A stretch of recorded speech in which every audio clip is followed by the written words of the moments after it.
మా నుంచి తప్పించుకోవటం అంత సులభం కాదు. నేను పరిగెత్తి అలసిపోయాను. ఏం కావాలి? నీ ప్రాణం అక్కర్లేదు, నీ ఆస్తి అవసరం లేదు. ఏదో అవసరానికి 2000 అప్పుడైతే చంపేపోతారని జీవాజీ. ఆయన అప్పు తీసుకున్న తప్పించుకుని తిరగాలి కానీ ఆపేసి మీకు అక్కడ పెట్టండి. కొత్త అప్పు ఇవ్వకూడదని. ఇదిగో వెంకీ, కావాలంటే నీకు ఇచ్చిన పాత బాకీ మర్చిపోతాను, నన్ను వదిలే. మీరు మమ్మల్ని వదలనా? మేము మిమ్మల్ని వదలలేమండి.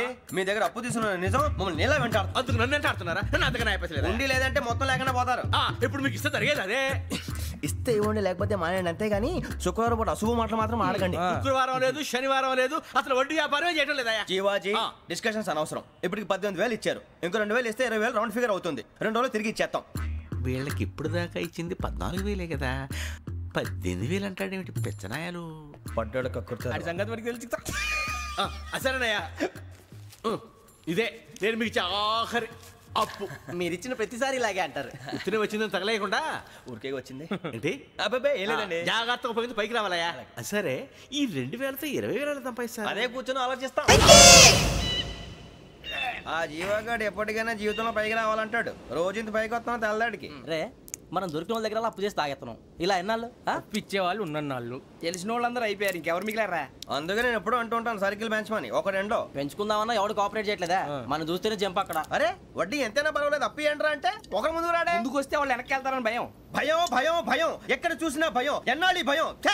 మనల్ని చూస్తే మనకే పరమ అసహాయం చేస్తుంది. మనకే కాదు, ఊళ్ళో వాళ్ళందరూ కూడా అదే ఫీలింగ్. అందరూ డిగ్రీ 3 సంవత్సరాలు చదివి పాస్ అయితే మనం 6 సంవత్సరాలు చదివి పాస్.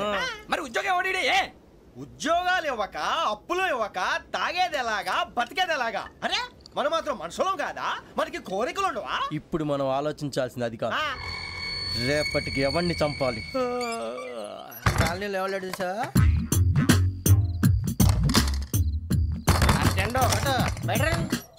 నువ్వా వెంకీ? ఏంటి వెంకీ ఈ టైంలో వచ్చా? నీతో మాడే పని ఉంది, దా చెప్తా. ఏ బాగా నిద్రొస్తుందా? సరిగానే రే, నువ్వు మమ్మల్ని చూసే తలిపేసావా? మామూలుగానే వేసాను. మామూలుగా వేసేవాడివి. మేము రావడానికి 1 నిమిషం ముందో, మేము వెళ్ళాక 1 నిమిషం తర్వాత వేయాలి కానీ రాజా. నాకు నిద్ర వచ్చి పడుకుందామని తలుపేసుకున్నాను. అయినా నా ఇంటి తలుపులు నేను అడిగేసుకోవాలంటే తప్పు చేసిన కాక ఇంకా గేర్ సమాధానం చెప్తావా? మీ ఇంట్లో పెళ్లిడికి వచ్చిన ఆడపిల్లలు ఎదురున్నారు. ఇదిగో అమ్మాయిలు, మీతో ఎప్పుడైనా యథాశాలు వేసానా? విన్నారా? తలుపులు వేసావు. అనవసరంగా గొడవ ఎందుకు? ఇక్కడి నుంచి వెళ్ళండి. గొడవ? మీ ఇంటి మీద పడి ఎప్పుడైనా గొడవ చేశానా బిని గారు? లేదు బాబు. విన్నారా? చెప్పు, మమ్మల్ని చూసి తలుపులు ఎందుకు వేసుకున్నావు? అరే మాకు అప్పించిన వాళ్ళు కూడా మమ్మల్ని చూసి ఎప్పుడు తలుపులు వేసుకోలేదు. ఏం చేయాలి? మరి నువ్వు ఎందుకు వేసుకున్నావు? బాబు టప్ అయిపోయింది, బుద్ధి తక్కువ వేసాను చాలా. అంటే మా మొఖాల మీద తలుపులు వేసామని ఒప్పేసుకుంటున్నావు? ఒప్పుకుంటున్నాను. సరే ఇప్పుడు చెప్పు, మా మొఖాల మీద తలుపులు వేసేంత తప్పు మేము ఏం చేసామరా? తప్పైపోయిందని అంటున్నారు కదా, వదిలేయండి బాబు. అదే తప్పు మేము చేసి మమ్మల్ని వదిలేయమంటే మీరు వదిలేస్తారా బిని గారు? తప్పని ఒప్పుకుంటున్నాడు కదా అయ్యా. ఇప్పుడు టైం 11 అయింది, వెళ్ళి పడుకోండి. 11 అయిందా? కొమ్ము ఉంచాడు కదా. నాకు సంబంధం ఏంటి? ఉంది, సంబంధం ఉంది. 11 గంటలకి నా క్లోజ్ ఫ్రెండ్ ఢిల్లీ వెళ్తున్నాడు. 5,000 అప్పిస్తానని ఎయిర్పోర్ట్ రమ్మని చెప్పాడు. నీ గొడవలో పడి ఆ సంగతే మర్చిపోయాను. ఇప్పుడు నాకు జరిగిన నష్టానికి భర్తీ ఎవరు చేస్తారు? మీరా మీరా మీరా? ఎవడు పడితే ఎందుకు చేస్తాడా భర్తీ? మళ్ళీ వాడి నువ్వు తప్పు ఎవడు చేసినా వాడు చేస్తాడు. దానికి కారణం ఈ 10 మనిషే కదా. బీరు రమ్ము కలవకూడదు, తలకే పట్టేసింది.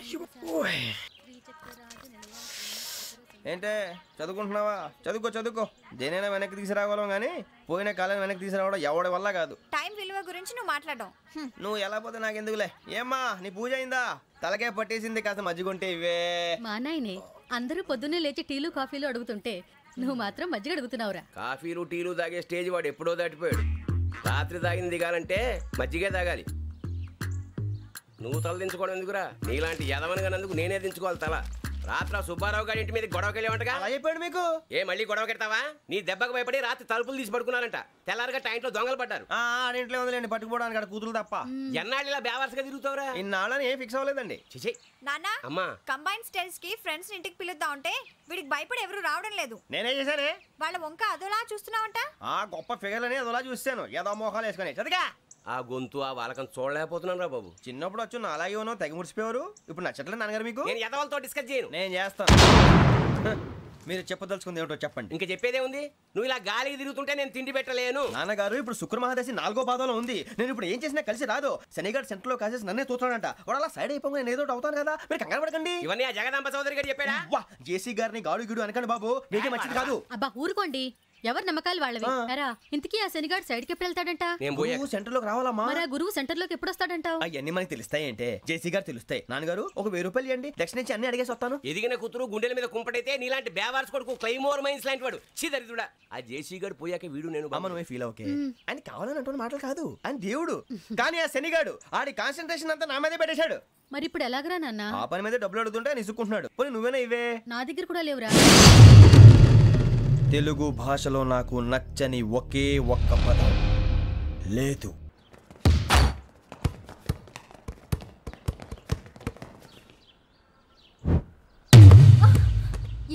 అరే సోరే బాల్ తీసుకురారా.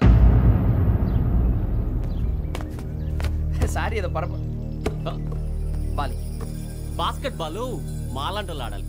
మీలాంటి మాసన కొడుకులు ఆడితే ఇలాగే ఉంటది. ఇలాగే ఇలాగే ఉంటది. అమ్మాయిల ముందు ఫోర్స్ కొడతావా? ఆహా, అయితే నిన్ను కొడతా.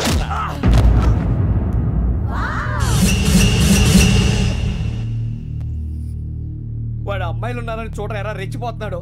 బాస్కెట్ బాల్ మీ వాడి ఆట కానీ మీలాంటి మాసోళ్ళు ఆడే ఆట కాదంటున్నాడు రా. రే ఇంత ముందు 2-3 సార్లు కూడా ప్రతి విషయంలో జోక్యం చేసుకుని మన వాళ్ళు కొడుతున్నాడు రా. వాడిని ఏదో ఒకటి చేయాలరా, వాడిని వదలొద్దు.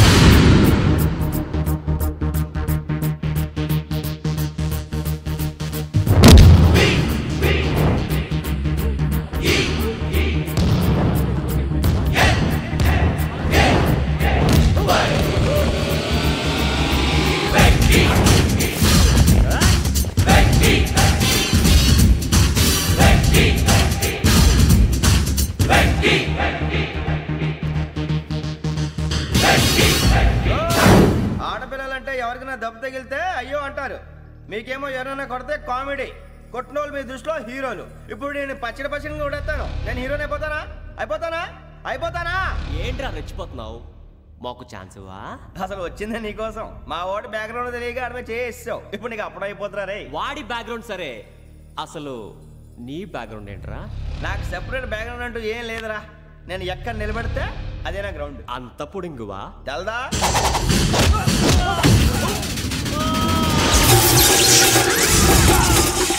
ఎవ్వా మన మామిడి కొట్టినప్పుడు వావ్ అన్నారు, ఇలాగే ఉంటుంది.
నేను కొట్టినప్పుడు నీకే అనిపించిందిరా?